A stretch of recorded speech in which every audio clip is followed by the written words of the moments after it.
3 weeks ago, Amara sat beside an exhausted man in a dim hallway and shared her dinner. She gave him her food and her time. She also told him the hard truth. No paycheck in the world is worth driving yourself completely into the ground. She meant every single word. She just didn't realize he owned the massive skyscraper she cleaned every night. And you and I are about to see what he'd quietly arranged over those 3 weeks. Or exactly why. Amara Osi worked the night cleaning shift at Meridian Tower for 4 solid years. 43 floors, glass suites, marble lobbies, a commercial high-rise that practically hummed with wealth at midnight, long after the corporate staff had packed up and gone home. Clocking in at 11, heading out by 5, and in between, she worked hard. She never rushed. She never cut corners.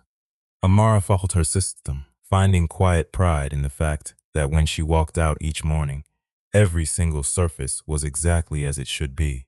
38 years old. A daughter in middle school, a mother with a bad hip, and a tiny Bronx studio shared between the three of them. Rent and bills were a tight squeeze every single month. Always had been. But Amara was the type to look at a suffocating situation and find a pocket of air to breathe. She picked that up from her mom, who learned it from hers. She wasn't a complainer. She never had been. One thing people noticed, if they ever noticed her at all, was her dinner. A genuine hot meal. Rice and groundnut stew in a sealed container, the kind smelling like a kitchen someone actually cooked in. Plus, she always packed extra food. Not because she expected any company, just because she was the type who always packed more. Every single night around 2 in the morning, when she finally reached the 43rd executive floor, she noticed the exact same thing. One corner office at the hall's end. Light always burning. Late October, on a random Tuesday, that office light still blazed at 2:15. Nothing strange about that. But look closely with me. A man was sitting on the floor outside, early 40s, dressed sharply, though his suit was completely rumpled. He had the rugged kind of face that looked effortlessly handsome for years. No phone in his hands, not doing a thing, just sitting with his back against the drywall, staring at the opposite wall like it had just insulted him. Amara slowed down her cart. She should have kept walking. Wasn't her business anyway.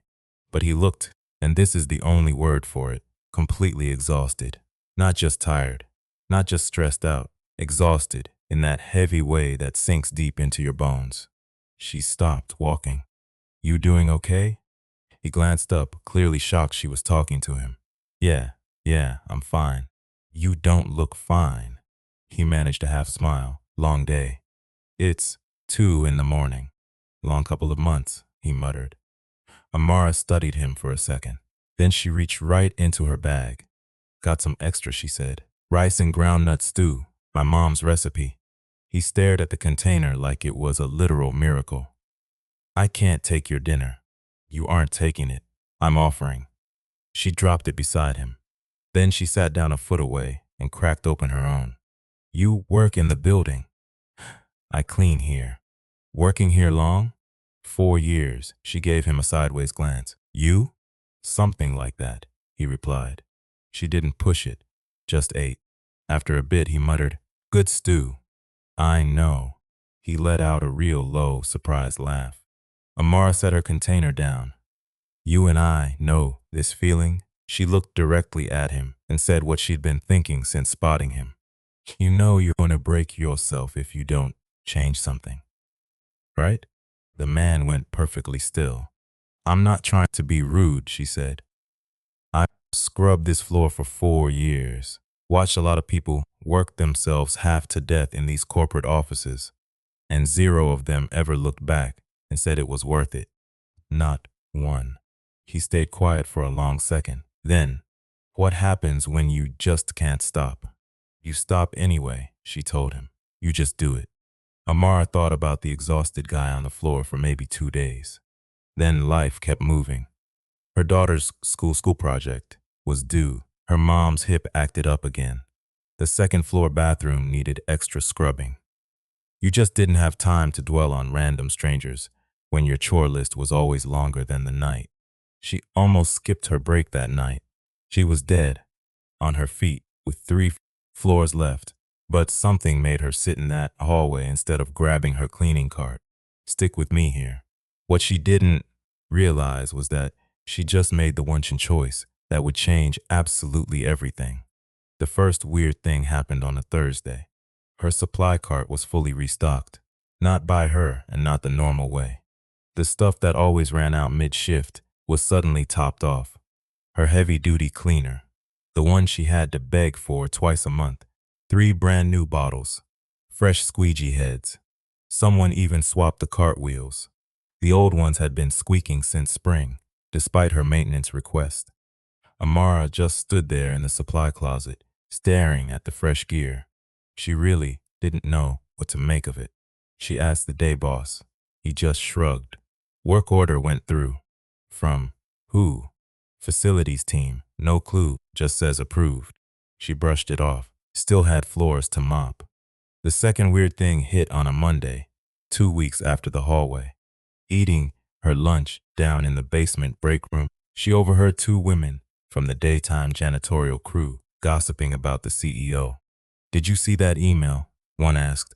He hosted a town hall, took real questions from staff. Marcus Cole at a town hall? I know, right? The woman shook her head. And honestly, he actually looked well rested. Amara slowly looked up from her lunch. Marcus Cole. She didn't recognize the name. Never needed to. But their description, early 40s, always burning the midnight oil, invisible to anyone below the executive suites, made a heavy feeling settle deep in her chest. It wasn't him. Couldn't be him. She only talked to some exhausted guy in a hallway. Billionaires didn't usually hang out on the floorboards. She went back to eating. She figured that was the end of it. A random moment she'd forget by dawn. But here is what you and I know. The CEO was already thinking about her when he walked away, and the guy had been thinking about her every single day since. The third strange thing was the meeting. An email went out to all building staff, cleaners, security, maintenance, everyone. Mandatory meeting, Boardroom A, 43rd floor, Tuesday at 9 in the morning. Amara read that email 3 times. She had never stepped above the 2nd floor on a weekday morning. The day shift was a totally different world. Executives were around. Night shift staff didn't belong up there during business hours. She brought it up to her friend Dory, a veteran on the commercial cleaning crew. All staff? Dory raised an eyebrow. Meaning us too? That's exactly what it says. Dory squinted at the screen. Huh, that hasn't happened in 8 years. For Amara, the grind continued. Same dark floors, same heavy silence. She hadn't thought about that guy in the hallway all week. But somewhere on the 43rd floor, someone was thinking about her, very closely. And she wasn't done yet. Amara ironed her good blazer that morning. She didn't own much office wear. Just one navy blazer from a cousin's wedding 3 years back. She slipped it over her work uniform, straightened her badge, and put in her earrings. You might wonder why she bothered. After all, it was just a meeting. She rode the elevator with Dory and 4 night shift regulars she'd known for years. Quiet ride. They all looked a bit overdressed and nervous, which made Amara feel better about her blazer. The doors slid open on 43. The hallway looked completely different in daylight. Colder. Sharp sunlight sliced through the glass. Everything that felt quiet tsupsu in the morning suddenly loomed large. Official, like it was waiting for her. She adjusted her badge once more, told herself she was ready. She wasn't ready. She was nowhere near prepared for what waited on the other side of that door. A woman wearing a headset pulled the boardroom door open. Right this way. Amara stepped inside. The room was packed. Well, not shoulder to shoulder. It was a massive boardroom meant for 40, but at least 25 people were already there when Amara walked in. Executives in high-end suits, assistants holding tablets, 2 obvious lawyers, judging by how they held their pens, and standing way down at the far end by the window, talking quietly to a guy holding a legal pad. Amara froze. She knew the back of his head before he even turned around. The set of his shoulders, the way he stood, like a guy who carried massive weight for years and finally just decided to drop it. He turned around, and there it was. That same smile from the hallway at 2 in the morning. The one he gave when she shared her dinner and warned him he was going to destroy himself. No embarrassment, no awkwardness, none of that guilty look you expect from a guy caught doing something strange. Just pure recognition, real warmth, and something else underneath that she couldn't quite name. His assistant's voice cut clearly across the room. Everyone, I believe most of you already know Marcus Cole. Beside her, Dory let out a squeak, just a tiny involuntary gasp of air. Amara didn't make a sound. Marcus Cole, net worth around $4 billion. Owner of Meridian Group, parent company of Meridian Tower, plus 11 other massive properties across New York, London, and Singapore. She told this billionaire to go home. She actually warned him he was ruining his life. She handed him groundnut stew, straight from a plastic container, sitting on the floor, in a random hallway. A guy in the room was already staring at her. Silver-haired executive, 3 seats down, wearing that blank mask people use when they're trying not to react. He knew. Amara saw it instantly. He'd been tipped off, which meant Marcus spilled the story. He told them all about her. Marcus waited for the room to quiet down. Then he spoke, slow and clear, like a guy completely used to his words carrying heavy weight. 3 weeks ago, he said, I was sitting on the floor of this hallway at 2 in the morning. Someone in this room sat down beside me, shared her dinner, and told me exactly what I needed to hear. She was right, and the absolute least I can do is say that out loud, right here in front of everyone. The entire room held its breath. Amara stood near the back in that navy blazer, badge perfectly straight, hands completely still, and felt the ground shift under her feet.